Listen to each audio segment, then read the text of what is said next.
Hello everyone, thank you for joining us. You are watching Talk to Obn show. This is our weekly program. Our channel is Obn Horn of Africa. My guest today is Tagasu Ndale. He is a public speaker, a podcaster, a filmmaker, educator, and so forth. Mr. Tagasu, thank you for joining me. Thanks for having me. All right. Today we're going to talk about some psychological concepts. Before directly going to a very deep of our dialogue, I'd like you to introduce yourself for us. Yeah, I'm Tagasu Ndale. Okay. And obviously I'm pretty much everything at this moment. All right. I try a lot of things, and for that reason, I'm now an educator, a public speaking consultant, also a filmmaker, of course, a self-taught filmmaker. Good. That's who I am, and I'm doing pretty much a lot of things. Okay, that's great. As I have said a while ago, we are going to talk about very important psychological tips, which helps our audience to, get insight from our dialogue. Right. Let's go directly to the very first question. Right. What is passion, and what it meant by? Yeah, I think it's good to start with what Tony Robbins once said. Okay. He said, "Passion is the genesis of genius." That's what he said. It's incredible, really. Mm-hmm. Yeah, passion is where who you are is found. It is where your capability to do whatever it is that you like to do in life is found. Cool. So passion is not something you have, it is something you feel deeply. Sure. And it is developed through this fascination with something in your life. What is it that you want to do? And that's how passion comes up. You just develop it. I don't know how you do it. You just come up with it. You just feel it, and then that's how it goes. Yeah. So when you have passion for something, your capability for it rises, and then thereby you win. Yeah. That's how you do it. Okay. Another question. What are the ways in which we discover our personal callings? Our personal callings. Sure. You cannot really. Here's the thing. There could be several ways of getting to your callings. There could be a lot of ways you could really get to that end. But the thing is, I could personally, in my opinion, you got to sit down and think and then connect with yourself. And who are you as a person? And then what do you want yourself to be? What do you want yourself to do? And there are so many questions that you should critically ask yourself. And then you'll have your own answers for those questions. And that's how you get to your callings. Sometimes you might not. It's not a black and white thing. You can't just find it just like that. You can't do it. But you got to sit down and really connect with yourself. Ask yourself so many questions in order to get to that calling of yours. So let me get back to my first question. Great. Is passion inborn? Could we acquire it inborn? Right. Or we exercise it, through course of time in our life? Right. And I give public speaking courses. All right. One of the questions that I ask my students is actually, are public speakers born or created? This is a question. So what I tell my students is, if you think a public speaker is created, if you think a public speaker is born, you're not going to be my students. You could be a born public speaker. I'm not arguing with that. But the thing is, if you don't believe in your ability to be a public speaker, you're not going to be my student. Definitely. You know what I mean? Yes. So it has to come with this possibility thinking. Okay. What I always talk about is possibility. Even in my podcasts, I always talk about possibility. So is it innate or created? That's the question. It could be innate. but it could also be created, you know. So create it. Create it. That's it. If you think you don't have it, sit down and think about it. Think about the things that you'd like to do. Think about the things that you're attracted to, and then try to get in them. That's it. Okay. Another important question. Great. What is success? I mean, Yeah. what are the measurements of success as well? Right. Again, when we think about success, a lot of people have defined success in so many different ways. So many ways. Yeah. And when I think about success, what I feel like is it's a mental, it's mentality. You know, success is, you know, it's more about mentality. You know, that's what I think. And you plan to do something, and then you do it. That's it. And then it's a mentality. It's not simply having a lot of properties. No. What about the things that you losing people on the one hand, and then gaining a whole lot of things won't be called success. You know, success is not devoid of integrity. You know what I mean? I think you heard my last podcast, and I talked about integrity. And then success is not devoid of integrity. So when I call you successful, it means you have this wonderful connection with people, and you've also done the things that you'd like to do in life. You know, you're also good at handling negatives in your life. A lot of negative situations, negative people, so many other things. You're good at that. So success is really about how you put yourself together, you know, to do what you'd like to do in life. But doing it at the expense of so many good things in life is not success. Success is, you know, putting things together, putting yourself together so that you would be, you know, you would feel good about yourself. You would feel good about the things, you'd feel proud about the things that you're doing or the things that you've done. So success is always in line with integrity. Right. Good. Most people just call this guy is successful by measuring with the eyeglass of financial fitness. Sure. That I mean, a good way. I mean, because that's what we see. Yeah. You know, that's what we see. We see just the outside. We say, man, this guy is really rich because he drives quite a fancy car. Definitely. And probably he's living in a beautiful mansion. No, I mean, that's not. You know, he lives in a beautiful mansion. So what? You know, he drives a beautiful car. So what? That ain't success. You know, what about, because that's what I see. I mean, he could be successful. Look, I'm not devaluing the importance of these things. It's, come on. I mean, who hates a beautiful car? Who hates a beautiful mansion? That's true. But the thing is, just because somebody owns those properties, it doesn't really make him successful. Success, like I told you, encompasses integrity, which is really the most important quality we need to have in life. Okay, Mr. Tagasu, let's talk about bluffing. There are people who bluff as if they do have everything, as if they do everything, as if they know everything. But they don't, I mean, they know nothing. You see, they don't have nothing as well. Why they preferred or why they choose to be bluffer? Because they don't want to improve.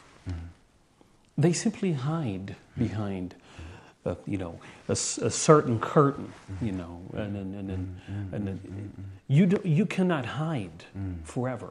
Yeah, you can hide yourself from the yard. You can't. You can't really hide forever.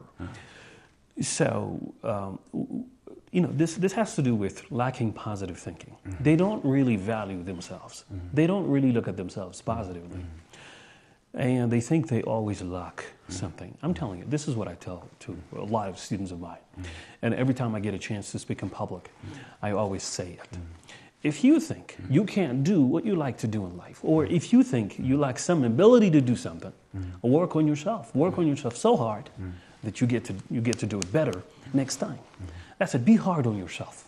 You know what I mean? Like, you got to be hard on yourself. That's it. You want to do something, be hard on yourself. And then come out great.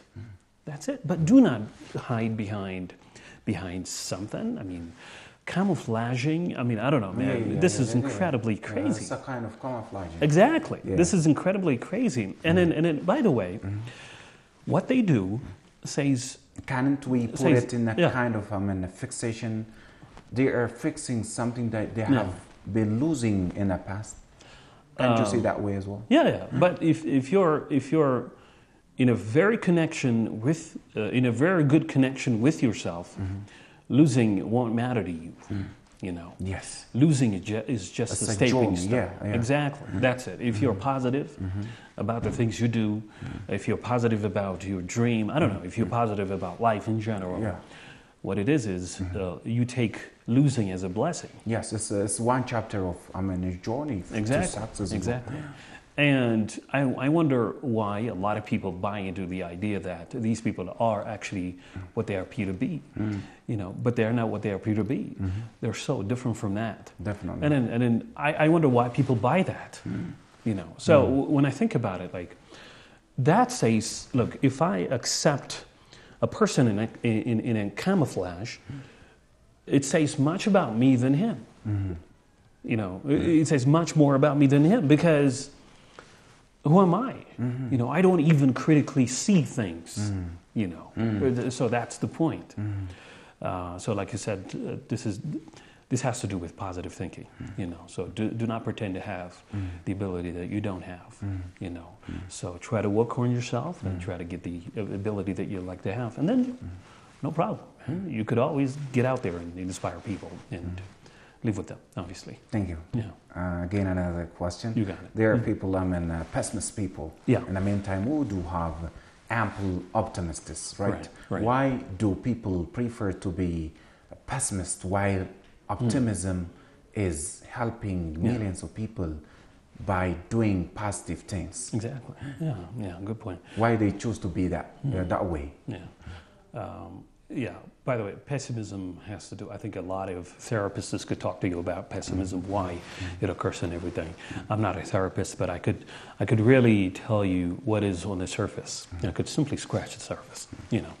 So as far as I'm concerned, pessimism, you know, if you're pessimistic about your future, there are things that you are not happy about in life, and then you need some sort of, you need to fix yourself. That's it. And you don't need to be, you know, overly, you know, optimistic as well, because you got to face the truth in life. Life is not easy. Yeah.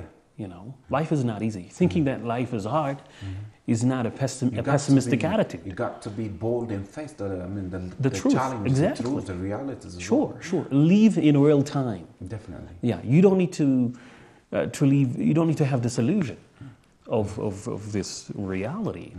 No, face the reality. What's happening around your life? You know, what's happening, like, if you're doing business, what's happening in your business? You should face it. Exactly. Yeah. Exactly. And if you're in a relationship, what's happening in your relationship? By the way, when you ask these questions, you know, you get to the bottom of it. You get to come up with an answer. So identifying the problem is, for me, a part of optimism. Because optimism is not just thinking that the future is going to be better without actually taking action on the things that are actually very important, you know. So why do people get pessimistic? Really, it begs for a lot of explanation, but this is what I could tell you. There are so many things that people are not proud of. There are so many things that people are unhappy about, and there are so many things that they did not take action on. You know, so the moment they take action, by the way, they might turn into, you know, they might come to have optimistic, you know, attitude, which is great to achieve even more. So it's always good to get going, I think. Yeah. I mean, is that resulted from being a hopelessness too? Hopeless. You got my point, right? Right. I need you to associate being pessimist with that of hopelessness. Losing. You know, you don't hope when you don't take action, that's it. You know, you hope when you take action, that's it. So you're not going to be optimistic when you're not doing anything. Sure. You know, otherwise you're simply living in illusion. So if you're pragmatic, if you're always taking action, if you're always experimenting, you have hope. By the way, the people who are traveling, the people who are always doing what they like to do in life, the people who are always experimenting in life, are the people who have hope, are the people who think the future will be better. You know, I wouldn't be doing the things that I'm doing today if I don't have anything in the future, or if I don't really think the future won't be that great. You know, so it has to do with doing. You know, it has to do with taking one step. One step, that's enough. Take one step, and then go ahead. And that one step pushes you to take another one. That's it. You know, that's how you do it. So being optimistic has to do with taking action. Massive action, that's it. And being disciplined. Because when you do something, you know, the discipline that you develop in that activity will lead you to have another kind of, you know, vigorous discipline in many other realms as well. So, yeah, it's important to take massive action as quickly as possible. Especially young people, I don't know, should get their hands in a lot of things. In so many, you know, beautiful things out there, really. They got to start. They got to do it. Like if you have an idea, start doing it. Start experimenting on that, because that will get you the future you'd like to have. Mr. Tagasu, again, one important question. What is faith? Yeah. Faith, if you talk about, well, the first thing it has to do with divinity. You know, you believe in God, I believe in God, and yeah, that's one thing. But I'd like to bring it down to us, you know, humans. Do you really believe in yourself? Do you have faith in your ability? Do you have faith in yourself? That's it. So if you don't have faith, you're not going to do a thing, by the way. You're not going to really take action if you don't have faith. First, you have to have faith in your ability to do things.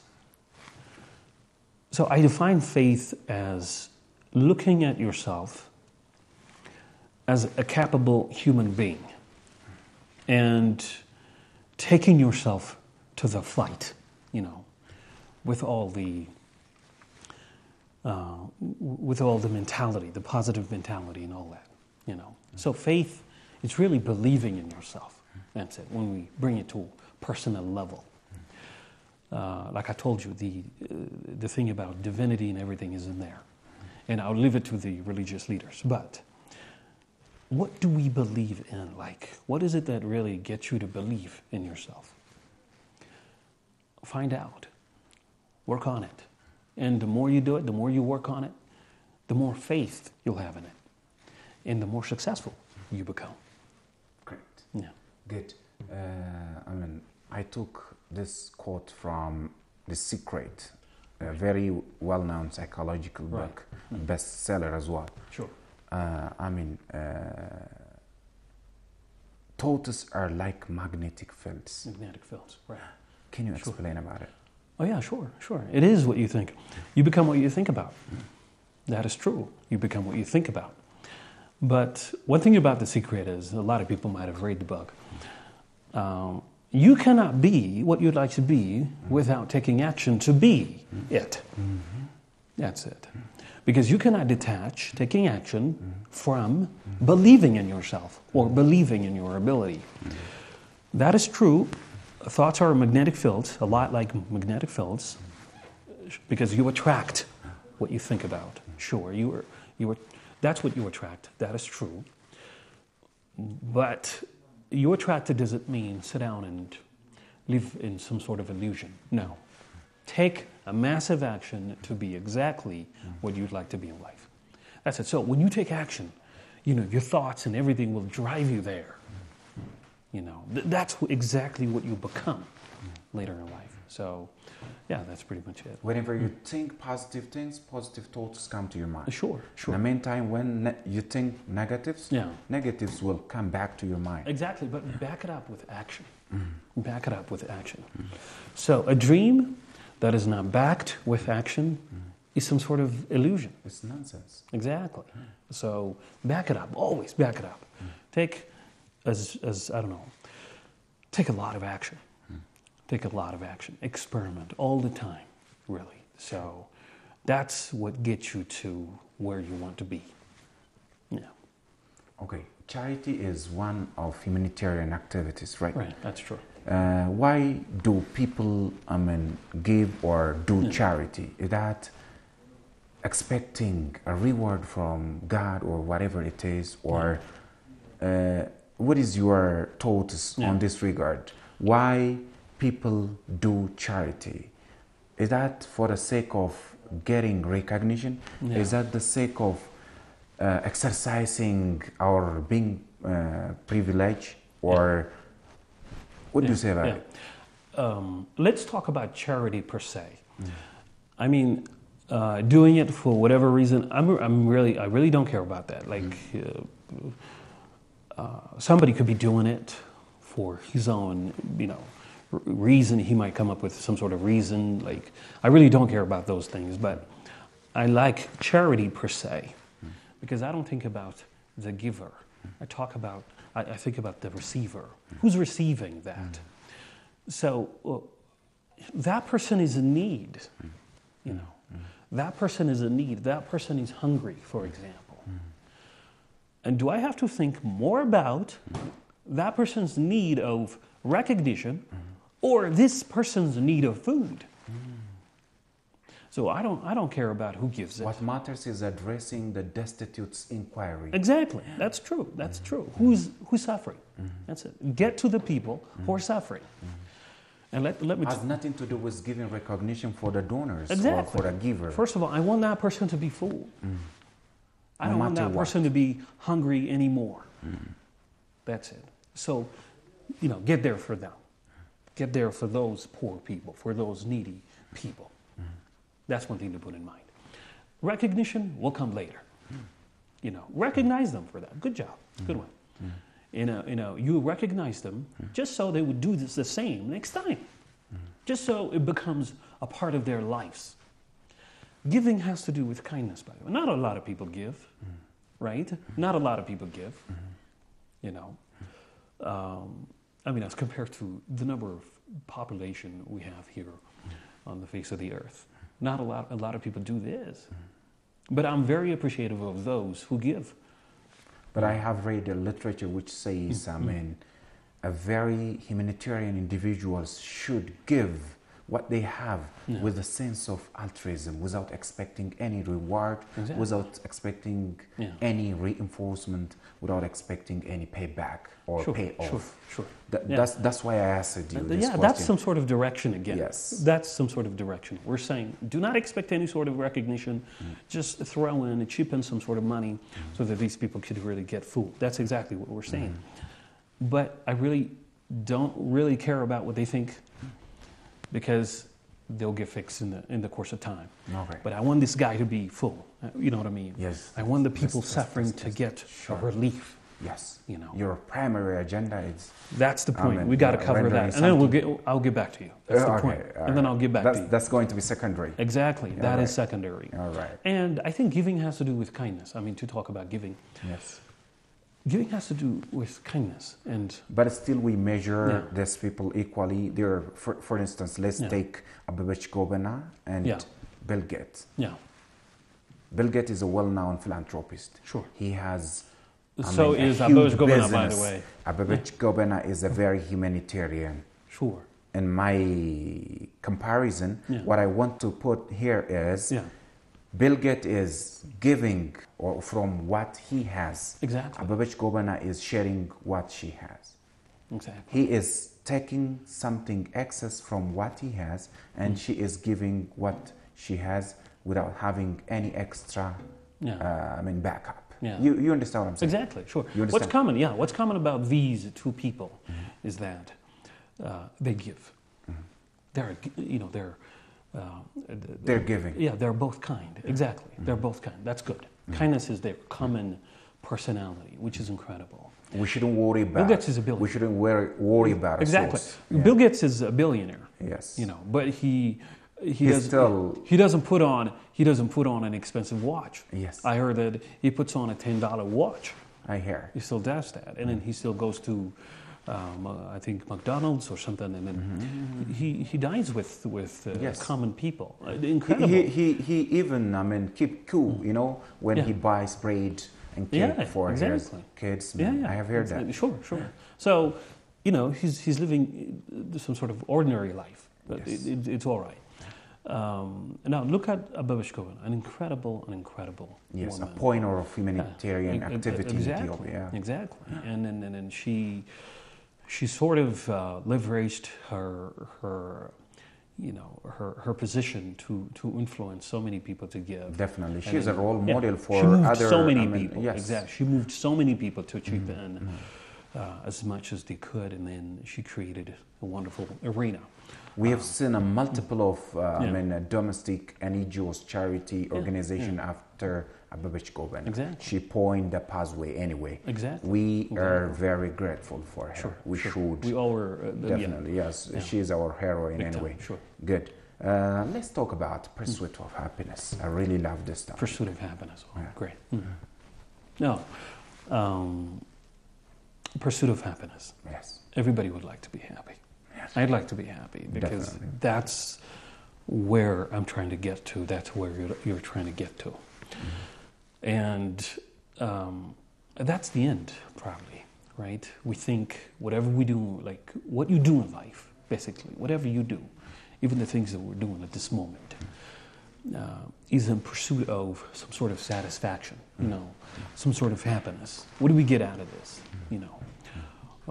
Why do you do the things that you're doing? Why do you follow the dream you're following? Otherwise, you're going to be disappointed. I'm That's going to it. be losers. Exactly. And then you're going to feel like the world is coming to an end pretty soon. You're going to feel like life is long and boring. But when you're happy, you're always feeling good about not only yourself, but, I don't know, like when you talk to people out there, when you get out and say hello to somebody, it kind of makes you feel good. Everything you do, even these little nuances, make you feel good because you're happy. You're already happy, So what I would say is happiness is not out there. A lot of people might have talked about it, and I agree with it. Happiness is in there, in you. That's true. I agree. Start with this, fulfilled mentality. Feel good about yourself. Be happy that you're alive today. Be happy that you were given another opportunity to pursue what you'd like to pursue. Be happy about the possibilities of life. Life is so big that it has a lot of things to give you. So be thankful. Gratitude is so important. So before you go out there and pursue happiness, why don't you look inside? A friend of mine once, he actually said it. I always would like to look within. That's what he said. Look within, exactly. So what is within? What is in there? That's the question, So, exactly, you're going to be abundantly happy? Sure, that's true. But there are a whole lot of things to be happier about in you first. Who are you? Well, look at yourself, understand yourself. So that's where it all begins, I guess. Okay, great. Yeah. Another question. Sure. Gratitude. What is the purpose of gratitude, or what is the advantage of rendering gratitude for our helpers? Being thankful. First of all, it has to be a culture, by the way. It has to be a culture. I mean, we should always say thank you. I mean, you don't hurt anybody. Just say thank you all the time. It's manner. It's a matter of manner first. But on a bigger level, be grateful for the things you have at this moment. I don't know, some people might have been familiar with, there's a podcast in the United States, a podcast presented by Wondery. There's a Wondery.com, and a girl named Nikki once presented this podcast, an incredible podcast, and she interviewed a guy named Obi. Obi is an incredible teacher, yoga teacher, and once he got hit by a car, and he lost his limbs, and he said he was really losing it. He said he was always crying. He lost everything because the kind of life that he had prior to that tragic accident was fulfilling, but after that accident, things went down. And then he said, life was literally, I was literally off track. That was what he said. But regardless, he started maintaining his inside. He reached within, and then he started looking at himself, and then he said, "I'm still alive." While he was on the ground, one thing he said. While he was still on the ground, when he was just hit by a car, and then he was still on the ground, and he said, "I'm alive, I'm alive." He was being grateful at that moment. I'm alive. Somebody is hit by a car, he's on the ground, before he goes off, before he goes unconscious, he still said, "I'm alive." He couldn't walk. He said, "I couldn't walk. My limbs didn't work." But I said, "I'm alive. I'm alive." Exactly. If you're alive, you got an opportunity. You always have a chance of making it. So life will hit you a lot of times. You got to know this. And don't be weak. Be always strong. Be grateful for the things that you have at hand at this moment, and say, "I'm alive." You go bankrupt, say, "I'm alive." So this phrase, this sentence is incredible. Yes. I'm alive. That's it. I'm grateful for that. So that's how I look at gratitude. And so many things to be thankful about. Great. Some psychologists, including you, preach or teach for a student to live a life to the fullest, right? Sure. What kind of life is said to be a full life? Living life to the fullest has to do with your mentality. You have everything doesn't mean you can live your life to the fullest. Living life to the fullest has to do with doing what you'd like to do in life. What do you want to do? That's it. And are you doing them? Are you going toward them? And no matter what, by the way. And even though you're not going to have everything you'd like to do, you'd like to have in life, you can still be said to have been living life to the fullest. So living life to the fullest is about your mentality. It's not about, it's not about having everything at hand. Not about that. So it's having, I don't know, it could be little things or so many things. It doesn't matter. But it's being thankful for all of those things. What is emotional intelligence? And why it's important to deal about it in our human endeavor? Yeah, a lot of people, a lot of motivational speakers have talked about emotional intelligence, and they ascribed most of the success of well-known people to their emotional intelligence ability. And are you emotionally intelligent? That's it. Like, how do you hold your emotions? How do you deal with things in life? Because, emotional intelligence is important because there are so many things in life that require, a deeper dealing. You need to sit down and then really get yourself under control and see what it is and find the best way out of that. So most leaders, those who have done this, those leaders who have done this, who have dealt with their problems in real time, with all kinds of emotional intelligence, they made it. They made it out of, you get your way, to the space you'd like to get to. That's it. So a lot of people might ascribe their success to their IQ, but recently emotional intelligence has been found to be the most important quality that people need to have to be successful. In fact, it is superior to IQ. It is superior to IQ. IQ is your mental capacity. Emotional intelligence is how you deal with people, how you deal with yourself, how you deal with circumstances. How do you do that? Do you have this self-discipline to deal with them? Do you get tired? Do you just say, okay, whatever? Are you that kind of guy, or are you like, okay, I'm gonna find a way out of this? Are you always trying to find a way out of this, or are you simply taking it down and then leaving it for good? No. So emotional intelligence has to do with disciplining yourself, knowing yourself and getting yourself on track regardless of whatever you face in life.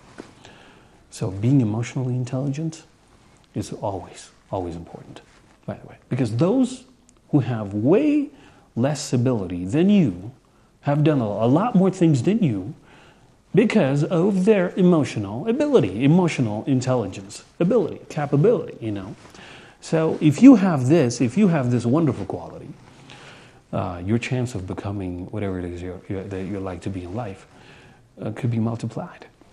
Yeah. I'm really impressed. Still, we've been talking and we have been raising so many important concepts of personal development thoughts. Right. I do have another question as well. Right. What is your knowledge about self-actualization? Yeah. And what kind of people are said to be actualized to that point? Right. Self-actualization, it's quite a great concept to raise, really. Actualizing yourself, getting to that state in life. You start living for other people. You could start living for other people today. You could start giving today. Self-actualized people are giving people. They give. Whatever they have, they give. So these people have this unique ability because they've passed through a lot of things. They've done so many things in life. They have tasted the bitterness, the sweetness of life. And they know what life is. They have experienced it. So being actualized, being self-actualized means the thick and things. The details of life. Okay? So the things that used to worry you no longer does. Because you are self-actualized, because you know it, because you've passed it. You don't laugh at it, you use it to give advice to the people who haven't even reached there. So being self-actualized means knowing the bitterness and the sweetness of life. And then you draw on that to help other people achieve their dreams as well. So you could do it in many different forms. You could give back, in kind. You could give back in so many other ways. So being self-actualized means you've got there where you wanted to be, and then you're ready to give back. A truly successful person. By keeping those hierarchy of Abraham Maslow. Exactly. Okay. Yeah, that's one thing you put, of course. But on a general level, this is what I think it is. And you get there and then you give back. By the way, a truly successful person always gives back. That's it. Once you are successful, you know the nuance of it, and then you know pretty much everything, and you are above the things that you've passed through. So the things that give you pain no longer do. So you're at the top, and then you are about to give something back to the people who are struggling down there. So it's an incredible quality that people could eventually acquire. I got your point. Itagasu, are you a procrastinator? Not really. No, I got to be honest with you. There are things that I procrastinate about. Wait. Yeah. I mean, we do have so many colleagues and Right. staff mates Sure. and families as well. We do have so many people. We know so many people who are procrastinator. They might do their job at the 11th hour. They might be successful again, Yeah. but still the connotation of procrastination is negative whatsoever it is. Yeah. Whether they are successful, whether they accomplish their tasks or not, it's still negative. Cool. What has to be done to avoid a sense of procrastination? Actually, I do have a kind of that as well. Yeah. I need your advice. Yeah, everybody has it. I do It's natural. things on the 11th hour. Yeah. It's natural. It's natural to be a procrastinator, but what is behind it? That's it. You know, what's behind it? Why do you procrastinate? That's the question. Why do you say I'm going to do it tomorrow? Is it because you lack discipline, or is it because you lack resources? That's the question. If you lack resources and then if you procrastinate, I'm okay with that. But if you lack discipline, I'm not okay with that. You know, Yes. so that's not what that's when you have to be hard on yourself. When you lack discipline, the discipline to do what is required The from you. commitment, the gut. Exactly. Yes. Exactly. So when you don't have that discipline, I mean, by the time when you really have to get your hands on the most important things in life, well, I would say you got a problem. There is no compromise on that. No, you got to be hard on yourself. You got to push yourself to do what is important right now. But if you lack resources, try to get the resources as quickly as possible and get back to action. That's the question. So for me, it's normal to be a procrastinator, but you have to know why you are procrastinating. You know, is it because you lack resources, or is it because you lack self-discipline? Okay. Yeah, it's important to have a clear head on that. Great. Dear viewers, you have been watching Talk to Obn show. Today I joined Yitagasu Ndala, a public speaker, a filmmaker, an educator, and a personal trainer as well. Mr. Yitagasu, thank you for your precious time. Yeah, I'm glad to be here. All right, thank you. Goodbye.